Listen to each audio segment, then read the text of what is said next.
grandmother had a very Sicilian, had a heavy accent. I love it when you do the accent. She says, Migueli, you have the golden spoon. And I said, well, what's that? Well, I'm intuitive. I could feel things. I understand things. And And who's she's this, your grandma? my grandmother. And my mother had the same thing.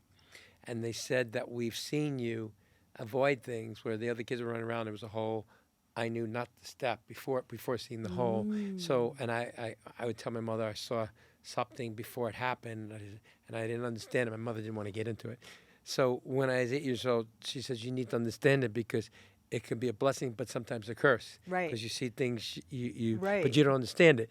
So my grandmother shared with me that I have that gift, and it's like a muscle. You need to train it because then you know how to properly use it. Yeah. So throughout life, like when my grandmother was ill and she was in the hospital, I said, we need to go to the hospital now. Okay. And we went there and we got there and the doctor came. I was just going to call you. She's about to pass. You're like, I know. I know. So my mother and I sat there for 9 hours. I held my grandmother's hand, get her pulse. My mother was there. And until I felt the pulse stop.